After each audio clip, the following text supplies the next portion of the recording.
Good morning. This is Horizons Middle East and Africa. Our top stories this morning. The United States launches fresh attacks on Iran after President Trump promised to hit back for strikes on a military base in Jordan. Oil is edging lower and Brent is hovering at around $90 a barrel. Bond rout, U.S. 30-year yields hit a 19-year high after the Fed held rates for a seventh straight month. Investors are concerned Chairman Kevin Warsh is not fully committed to taming inflation. And Adnoc Drilling reports second quarter profits beating average estimates. We'll speak to the company's CEO in the next 30 minutes. It's just gone 8 a.m. across the Emirates. I'm Abir Abu Amr in Dubai. A lot to get through in the show yet again on Thursday this week. But before we do that, a quick markets check starting with U.S. futures that are gaining 0.3%. This is following a slight or a big negative close in the S&P 500. Yesterday it was 1.5% lower after earnings that were reported by both Meta and Microsoft. We'll get into the details of both those Max 7 names later in the show and discuss just exactly what was happening there, why one was turning higher, the other was turning lower. And then we take a look at Asian equities, quite flat. They were between gains and losses earlier in the session, but now we're seeing very slight movements there. We have Avril in just a second to talk to us about what exactly is happening in Asian equities and what is driving the momentum or the lack thereof this morning. And then Brent crude prices 89.6, edging very close to the $90 on the barrel. Escalations in the Middle East, the U.S. hitting back. We'll discuss that in just a second as well. And then we're also keeping an eye on the yield on the 10-year notes. Not just the 10-year notes, but also the 30-year notes. The yield there surged quite a lot yesterday after a halt or a no change by the Federal Reserve yesterday. But then if we flip the board, we take a look at a fascinating chart that was flagged by our markets teams yesterday, and that is about just the KOSPI and other gauges as well, and the volatility there. Look at that last bar. It is essentially showing the KOSPI, the red is the KOSPI, and it shows just exactly how much volatility there is in its performance over the past couple of weeks or so. So we've titled it Korea's 90-Day of Madness. The KOSPI was on track or was the best performing equities gauge in the world. It is set for a very negative month this year. But we've got Avril Hong, as usual, in our Singapore studio to let us know just exactly what is happening in those Asian markets. Avril, what do you have for us? Yeah, the KOSPI and tech stocks in the spotlight yet again, Abir. I mean, we're seeing that selling in tech names experiencing a bit of a breather, and it is a much needed one, right? Because we have, of course, been seeing that heavy selling this week. The mood is being lifted by Microsoft Cloud unit, the growth there, fastest pace in 4 years. But you also have Samsung earnings, the chip unit, the profit there surging 254. And then it also expects in this half of the year, robust memory demand to continue. And then Advantis in Japan also with its outlook beating. That's a stock that's surging about 12% today. So overall, you do get the sense that investor concerns that massive capital expenditure might not necessarily translate into huge enough profits. Those concerns are easing off a little. That being said, you have to be quite brave to be a dip buyer, given the specter, especially in Korea, of forced deleveraging as well as these wild swings. That's certainly something that we're seeing in the stock of Samsung today, which is pairing the gains of upwards of 8% earlier, and certainly something that's drawn concern among authorities who are now announcing as well yet more curbs on leverage ETFs. I would also just highlight that in terms of the reaction function to the Fed signals, it's really in the form of bonds today getting hammered and tracking those declines in treasuries. All right, Avril Hong in Singapore with those details. I quite like that. You have to be brave, Avril. But we're going to return to our regional story with Brent crude, which is trading near $90 on the barrel after rallying by almost 8% in the previous session. That is following a fresh wave of U.S. strikes against Iran. U.S. Central Command says it is retaliation for attempted Iranian attacks on its forces in the region. The Islamic Republic targeted a military base in Jordan yesterday. So to unpack all of this, we're bringing in Onur Ant, Bloomberg's managing editor for the Middle East, North Africa, and Russia. Onur, good to have you on this morning. We're seeing kinetic motion yet again in the region. The U.S. now striking targets in Iran, saying it's military targets. So we're not seeing bridges attacked or infrastructure for civilians. But what exactly can you tell us about the latest when it comes to those tit-for-tat strikes? Well, the tit-for-tats were off for about a week. So this overnight strikes by the U.S. marked the first time that the U.S. announced attacks on Iran since last week. And the lull there was about giving diplomacy a chance to stave off further fighting. But we've seen this pattern of lulls followed by fresh attacks by the U.S. and Iranian retaliation over and over again. And the main reason for that is basically the differences over the key issue, Hormuz, and who controls it and how.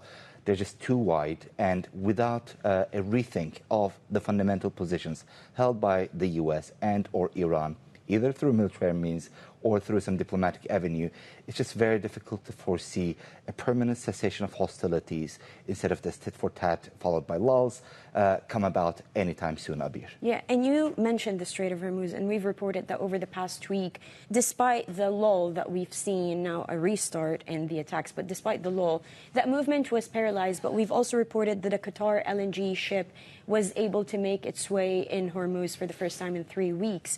What can you tell us exactly about the movement in the waterway, given everything that's happening? It is taking place. It's just very random and unpredictable. This particular LNG carrier was basically sailing around the Persian Gulf for the past 3 weeks or so. We have also seen some other odd movements. There were 3 Japanese vessels carrying Japanese nationals that went through the strait just yesterday, although it went through the so-called Iranian lane without paying tolls, according to Kyoto, the Japanese news agency. So yes, there is some movement. And we know that at least over the past week, there was about 5.5 million barrels a day of oil going through the Strait of Hormuz. But it's nowhere near where the traffic was before the conflict began, and it's very volatile and unpredictable. Yeah, meanwhile, we're seeing Brent crude really reacting to these headlines every single day. Onur, thank you, as always, for your time. Onur Ant, Bloomberg's managing editor for the Middle East and North Africa.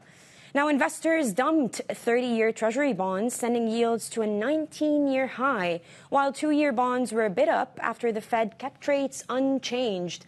The message was clear. Chairman Kevin Warsh, tough talk about taming inflation is not enough. Here is some of what Warsh had to say after the FOMC's meeting. Let me reiterate, there is no soft inflation target. There is no soft implicit target, not on this committee's watch. CapEx is preparing the ground for future growth. Nonetheless, the precise timing and magnitude of effects on the supply side remain hard to predict. I asked for a good family fight and I got one. I heard a lot of commonality on the questions. Were there different leans on the answers? You bet there was. In the high mountain air in Jackson, Wyoming, I'd like to also frame the big questions. There is a tendency, especially with the proliferation of meetings and press conferences, to get caught up in the myopic. Joining us now to unpack all of this is Rachana Mehta, head of regional fixed income at Maybank Asset Management. Rachana, good to have you on this morning, just in time for us to discuss what happened with the Fed. So I guess I'll start with a simple one. Were you surprised by the decision yesterday? 3 dissents, but still a hold when it comes to the rate. No, I was not surprised with the hold because we were expecting a hold. And it was actually a hawkish hold. So everything went well, but it's just after the testimony where he was not very clear as to what are the future expectation. I think that surprised the market. And then he looked at the trim mean. So I think it was more about inflation, which he didn't cover it properly, but we were expecting a hold, and it was an hawkish hold, but it's just the testimony was not very clear, and market was surprised by that. And I think that is what drove the 30-year bond yield much higher based on like future inflation expectations. And so what does this all mean for the potential of what we could see in September? Do you think that we're going to see a hike then, given the three descents, the hawkish hold, as you say? Yeah, so actually we are expecting one hike. Initially, we're expecting a hold throughout this year. So for central target, there'll be one hike. Either it'll be September or most probably in December. So definitely one hike. But it's just that how he's going to tackle the inflation and the market anxiety about what's happening, and especially because of oil and the war continuing. So as of now, I think it's a lot of volatility, especially given the war situation. So we are staying closer to home. We are just earning the carry in Asian credits. We are buying like 3 to 5 years, 6 years, because the absolute level of yield is still high. But definitely, this has not been a good year for fixed income given the volatility. So, yes. So, Rachana, if inflation proves to be stickier and U.S. growth gradually cools down over the next 6 months or so, what part of the fixed income market do you think is going to provide the best kind of returns? That's why we have realized that a lot of people are pivoting into Australia and CNH markets. If you look at because the dollar rates volatility is too high, so we have seen recently over this year a lot of portfolio managers are switching some of the portfolio from US dollar bonds to Aussie dollar bonds to renminbi bonds. Just to give you an example, Tencent issued a US dollar 10-year bond last month. At the same time, they issued a renminbi bonds. Okay, the US dollar bond yield 10-year was 5%, renminbi bond was 2.5%. Now the dollar bond has sold off about 1 to 2 points, whereas renminbi bond has rallied 2.5%, correct? So this is what I mean, that a lot of investors are saying that, okay, the dollar market is too volatile. From a long-term perspective, even the fiscal deficit is going to be higher. So we have seen a lot of new issues coming out in Aussie dollar market and renminbi market. So that's what we like, those markets. Okay, so that pivot into Asia is set to continue, essentially. But I want to return to a question about complacency. We've asked that quite a bit in March and April when the geopolitical tensions were at their height. But we're seeing a period of a return to geopolitical tensions, not similar to what we've seen in March and April, but quite heightened. We're also still looking at risks of tariffs and higher for longer Fed. So essentially, what are you looking at? Or do you think that the market has become too complacent yet again when it comes to fixed income in particular? Yeah, actually, fixed income have sold off a lot. The reason what is happening in the credit market is because we have seen a lot of issuance out of US IG names, hyperscalers. As of now, it has not affected Asian credit spreads that much because Asian credit spreads are in its own world. We don't have that much supply. So I think eventually we do expect credit spreads to widen out, but not too much, maybe another 10 basis point. And I think fixed income players are just sticking to short end, earning because as I told you, the absolute level of yield is still high. So about 5.5%, 6% for a short-term perspective, hold to maturity kind of good quality credits still offers value. And Rachana, just finally on AI, we've seen those massive companies reporting their earnings, and AI is really fueling domestic growth in the United States, but also we're seeing effects of that elsewhere. So do you see any risk that markets are becoming too bullish on one growth area in particular? And what are the risks of that generally? Yeah, absolutely. So I feel the AI productivity gains, markets are expecting maybe it'll come end of 2027, 2020. So that is one thing which we are watching very closely, the capital spending which is happening, a lot of debt raising which is happening. Is it going to not, because there's a lot of competition of AI even from China. So eventually we need to watch out this very closely, whether the productive gains will be there in the future and the cash flow will turn positive. So our expectation as of now that we will see the productive gains end of 2027, beginning of 2028. So as of now, we are not worried, but that is one thing which we are watching very closely in terms of complacency in fixed income market, and especially the credit markets. Okay. Rachana, we got through a lot of those market details. We're going to have to leave it there. Rachana Mehta, Head of Regional Fixed Income at Maybank Asset Management. Thank you for your time. Now, up next, the Adnoc Drilling CEO joins us to discuss their second quarter profit beat and the outlook amid geopolitical turmoil in the region. This is Bloomberg.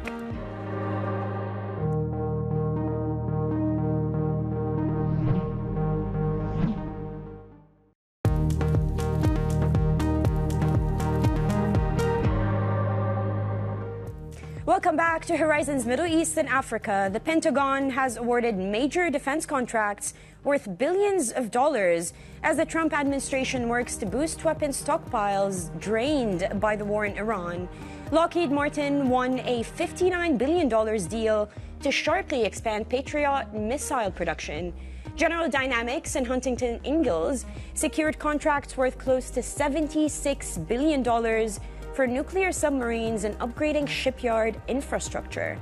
And Starbucks has raised its full-year outlook after quarterly results topped estimates, suggesting CEO Brian Niccol's efforts to win back customers with faster service and new products are gaining traction.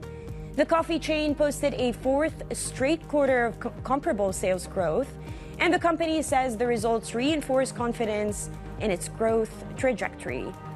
And L'Oreal says surging demand among hairdressers for its professional products helped drive sales in the second quarter. The company reported adjusted quarterly sales gaining 6.3%, rising in all regions, although below expectations in some. Middle East was below expectations, even though not as much as what we feared. But the fact that China, luxury in China is more positive kind of offsets it. So that's how we navigate. And a quick programming note, do not miss our coverage on today's BOE decision from the opening trade team. That begins at 12:30 London time. That's 3:30 if you're watching across the Emirates. This is Bloomberg.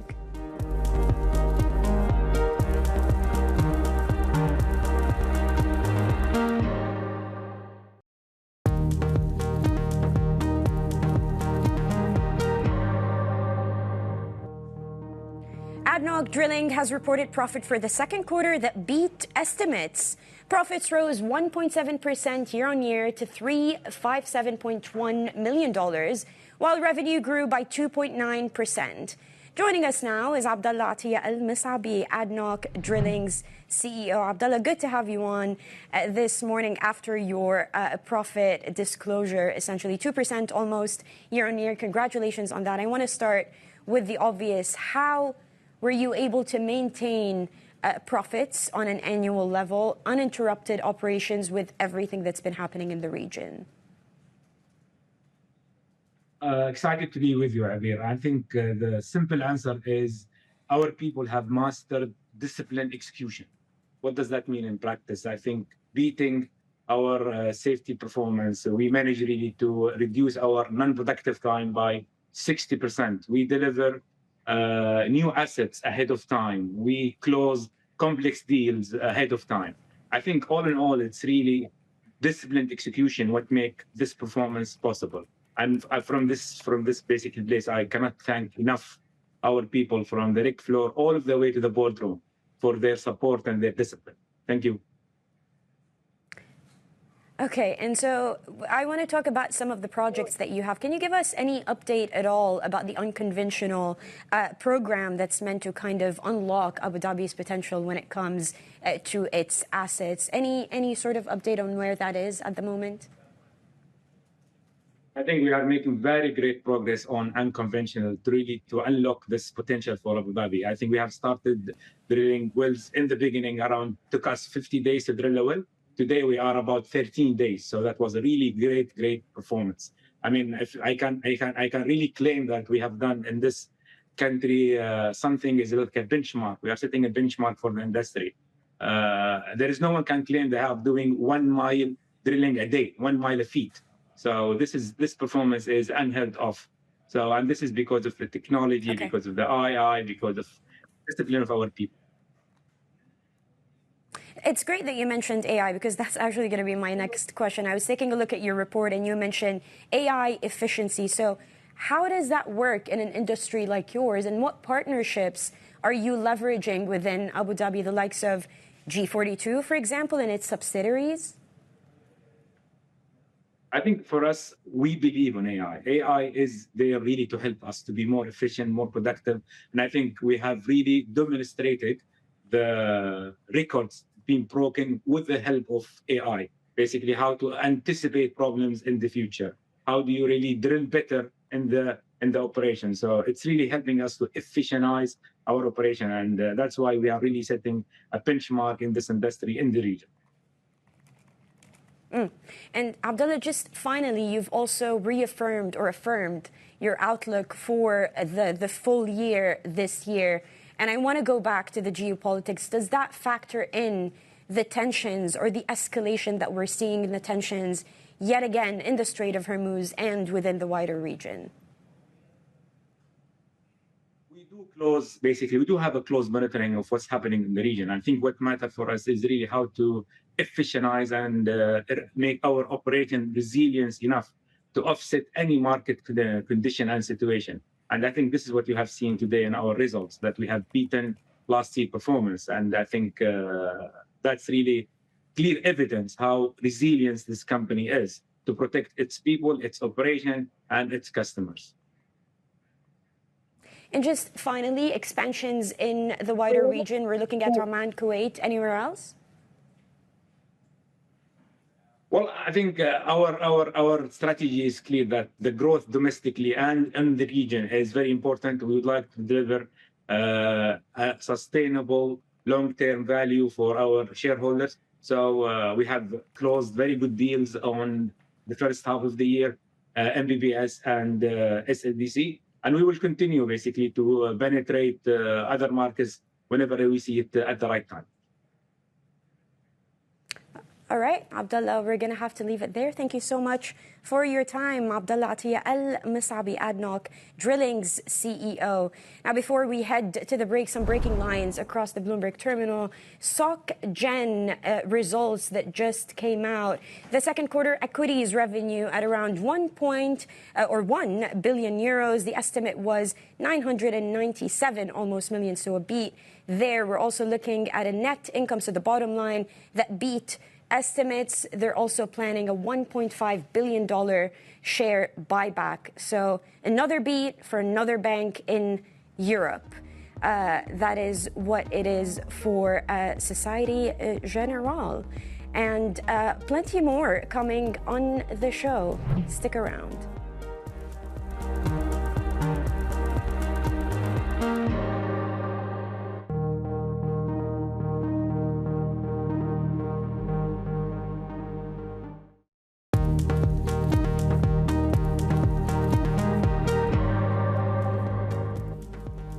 Good morning. This is Horizons Middle East and Africa. Our top stories this morning.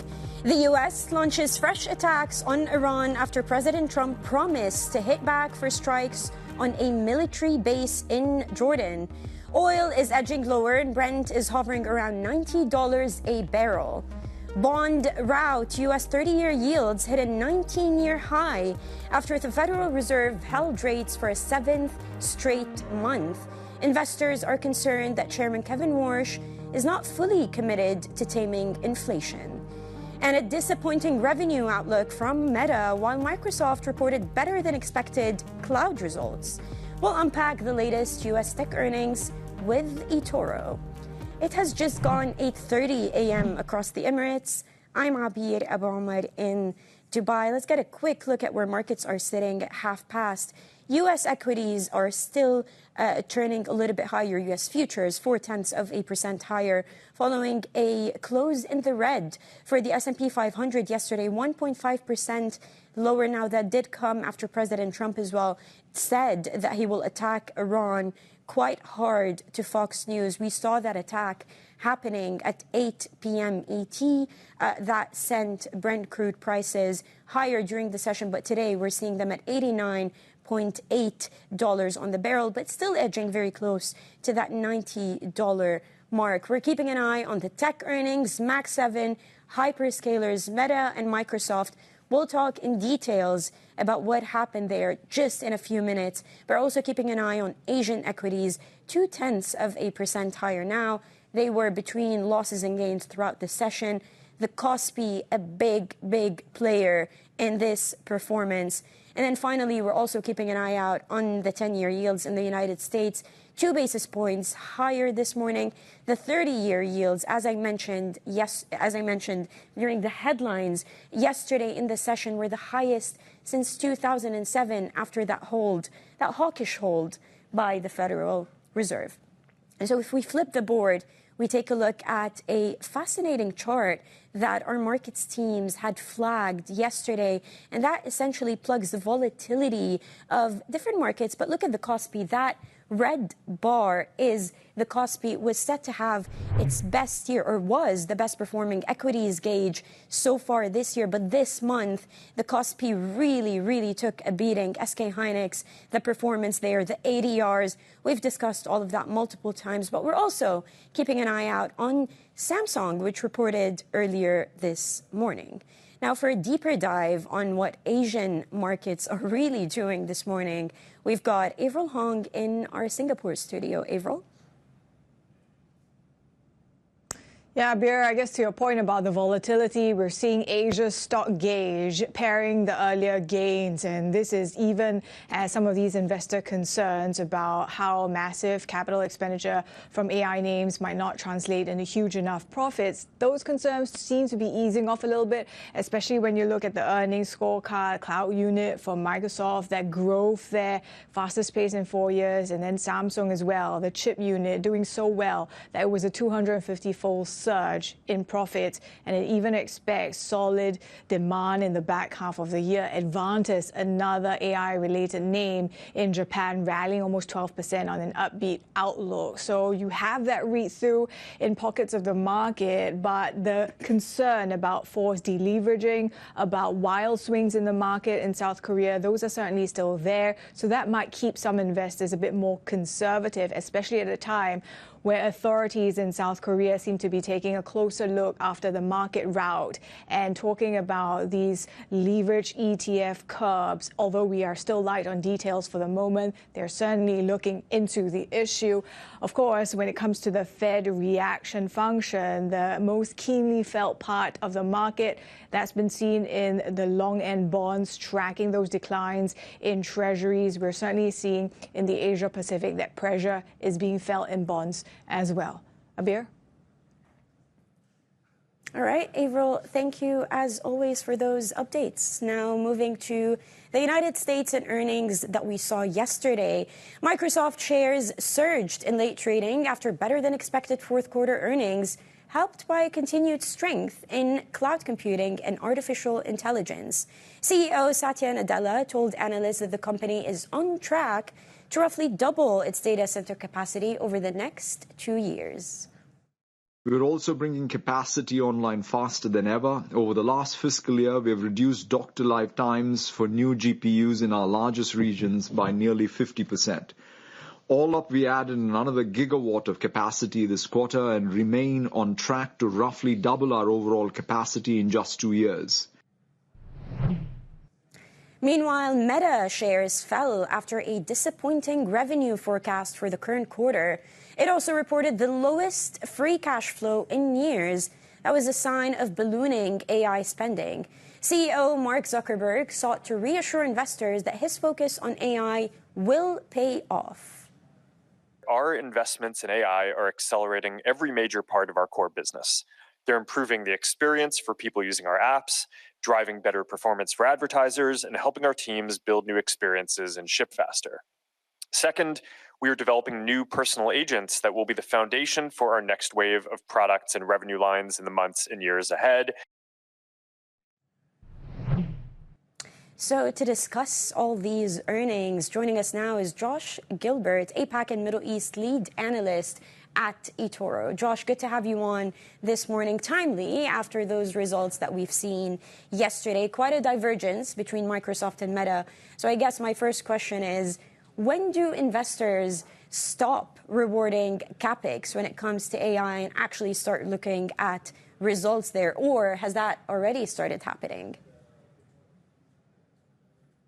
Look, I certainly think it's already started happening, and I think we've seen that with the divergence between Microsoft results and Meta's results today. I think that's the biggest divergence you're going to get. If we look at Meta, ultimately they're spending hyperscaler money without the sort of the hyperscaler business behind it. They don't really have that cloud business.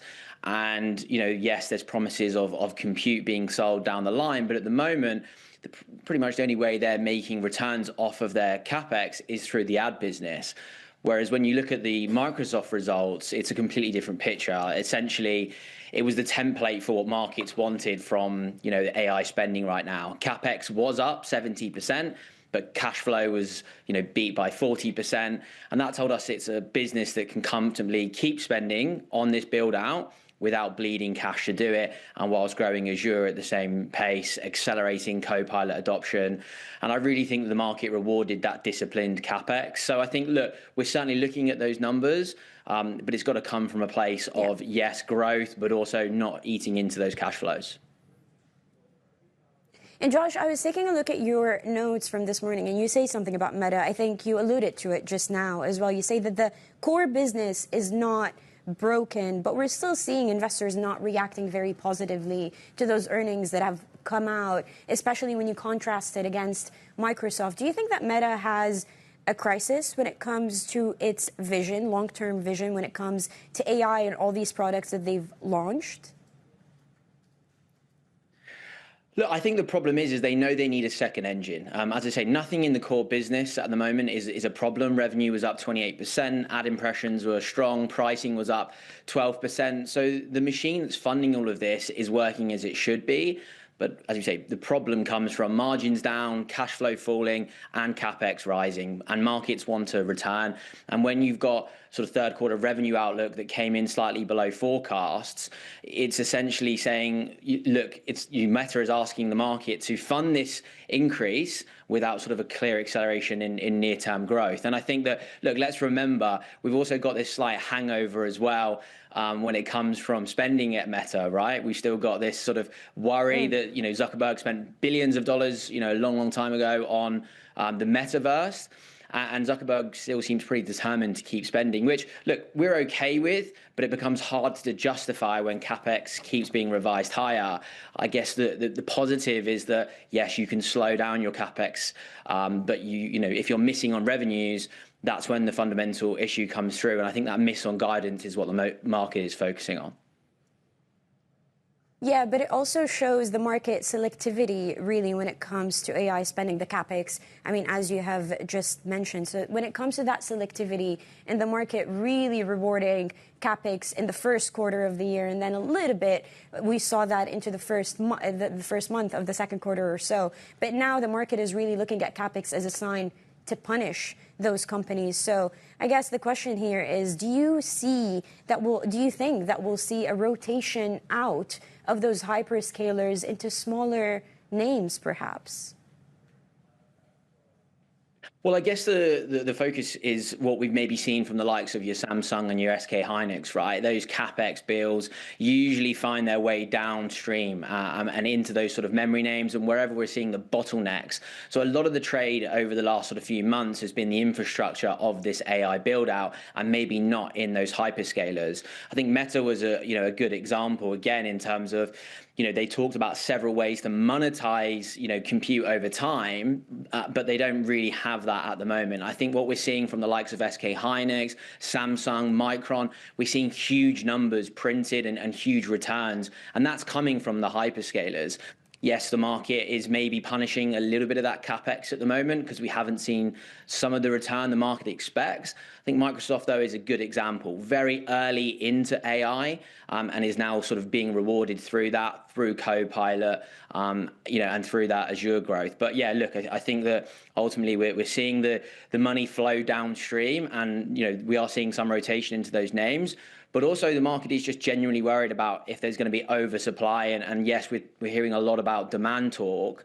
But again, we want sort of cold, hard numbers. And it's really hard just to look at that forward contracted revenue because there's a lot being spoken about it, but we're maybe not seeing it right now. And that's what's unnerving investors a little bit. All right, Josh, we're going to have to leave it there. You also alluded to the Asian names there, so that was a good shot. Josh, Gilbert, Apac, and Middle East lead analyst at eToro. Now, Airbus reported a 54% increase in second quarter earnings as aircraft production improved. That's refueling the European plane makers' optimism that it can achieve its delivery target for the year. We spoke to the CFO, Thomas Toepfer, about why they're staying away from major deals at the moment. Well, M&A, we have no big ticket M&A activities in the pipeline. We have said we're looking at some bolt-ons in order to strengthen our portfolio, namely when it comes to commercial aircraft services. We have just closed a transaction with Unical in the first half of this year, but we're also looking into small acquisitions that could help to boost our defense business, namely when it comes to cyber or software technologies, specifically for unmanned aircraft. So we're looking, but those would not be, let's say, major acquisitions. It would be bolt-ons, and I think there's nothing specific to predict for 2026. But when you guys gave the investment update on July 21st, I believe the word you guys used was significant. Are we making too much of the use of that phrasing? I would say we're looking, our capital allocation priorities are very clear. Number one is we continue to invest into the business because that is the basis for future growth. Secondly, we want to cater for attractive and growing shareholder returns. And number three is indeed M&A. But those things are, I would say, not significant in the sense that they are strategic, transformative transactions. I would always characterize them as bolt-on, and so that means a triple-digit number in terms of million. You may characterize it whatever it is, but from my perspective, those are still bolt-ons that help us to gain some specific capabilities in some areas of our business. How do you characterize what's going on with regards to the cost cutting on the commercial unit? Should we anticipate additional cost cuts of any significance? Yes, we've been very successful with a program that we called LEAD in the years 2024 and 25, where we indeed were able to reduce some of the administrative costs, but also were able to contain our R&D costs at the same level as in the previous years. So therefore, I would say the low-hanging fruits we have harvested, but we, of course, still continue to be laser-focused on what I would call cost containment. So we will not allow to let our costs grow in line or even faster than revenue, but they should be growing lower than our revenue growth. And therefore, it should be a contributor to our margin expansion that we're targeting until 2029. And it's absolutely one of the elements that we have for the midterm targets that we've given in our business update last week. That was Thomas Toepfer, Airbus CFO, speaking with Bloomberg's Romain Bostic. Now, coming up, Anglo is set to be in talks to sell its stake in De Beers. What a $1 billion price tag says about the state of the diamond business is up next. This is Bloomberg.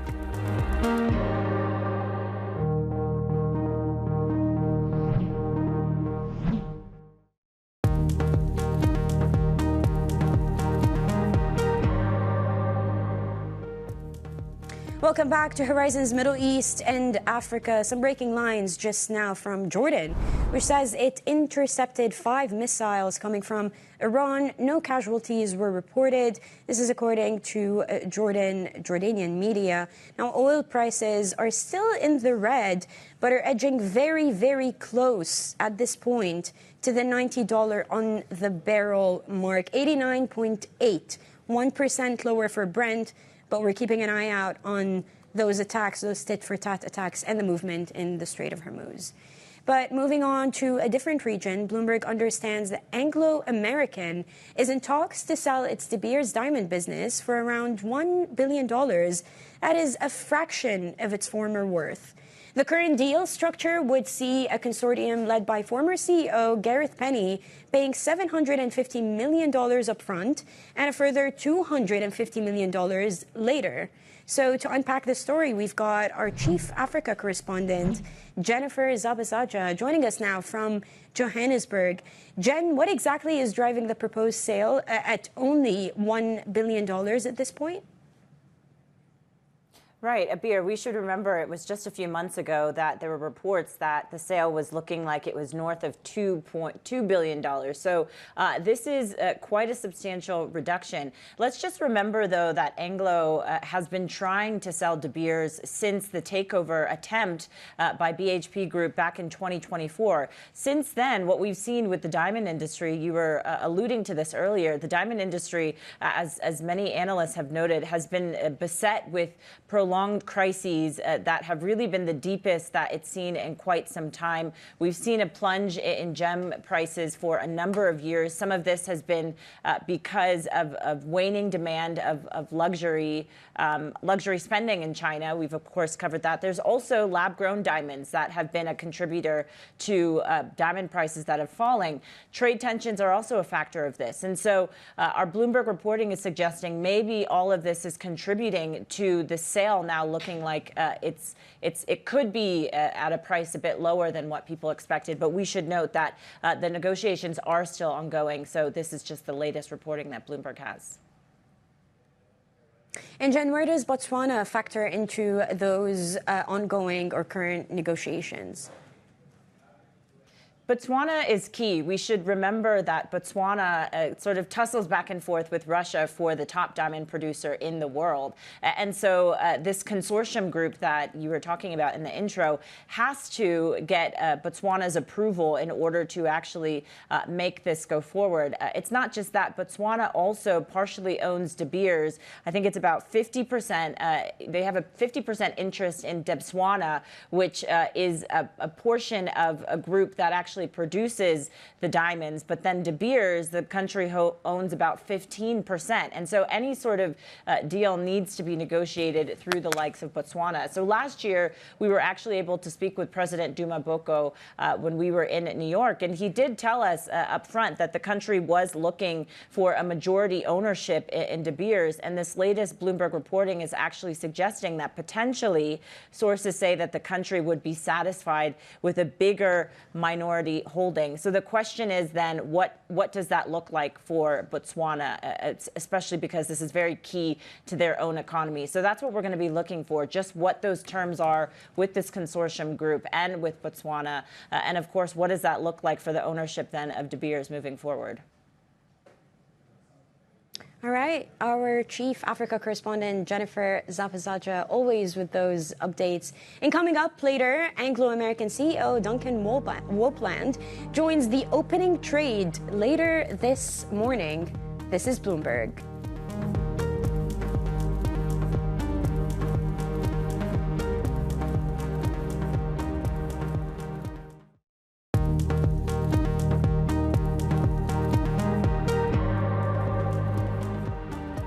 The Bank of England is widely expected to leave interest rates on hold today at 3.75%.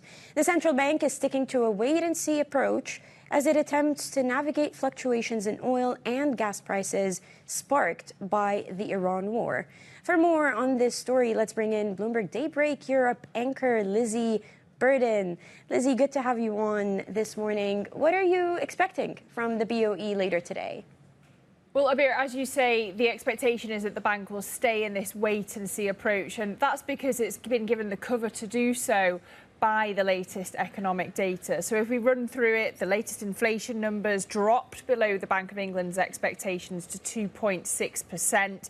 Notable drops for food and petrol. You also had private sector pay growth continuing to ease, businesses' near-term price expectations easing further in July.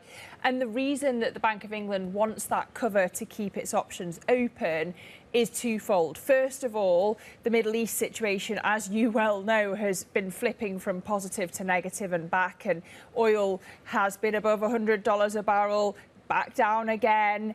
So they need to factor that in. And then on the other hand, there's the domestic picture. Of course, we've got a new Prime Minister in Andy Burnham here in the UK. The MPC is going to want to know what his fiscal policy is going to be. Down the line, is there going to be more borrowing? And maybe they'll need to hike rates later down the track. So in terms of today's vote, a split expected of 7-2. Dissents could come from Hugh Pill, the chief economist, Megan Green, an external member, maybe also Catherine Mann, another external member. So we could actually follow the trend of the FOMC last night in quite a few dissents. Yeah, and then, Lizzie, about the clues on the path ahead, what can you tell us you're expecting out of that? Well, the guidance isn't expected to change a bit. It's looking like it'll just be a copy and paste from the last time, which is that the MPC stands ready to act as necessary to ensure that CPI inflation remains on track to meet the 2% target in the medium term. That keeps September on the table, but it's going to be interesting how the bank presents its projections. Does it use 3 scenarios like it did in April, or does it go back to having a central forecast with variance around it? In any case, because of those oil price swings in recent days, the projections are going to be mouldy on arrival, but any signal that upside risks have increased would be read hawkishly by the market. Just in terms of where we go from here, markets have been trimming bets on hikes. They only see just over 2 quarter-point hikes for the coming year, and that's compared to 3 or more for a week ago. All right, Bloomberg's Daybreak Europe anchor Lizzie Burden will be with you in just a few seconds. That is it for Horizons Middle East and Africa. Stay around with us. This is Bloomberg.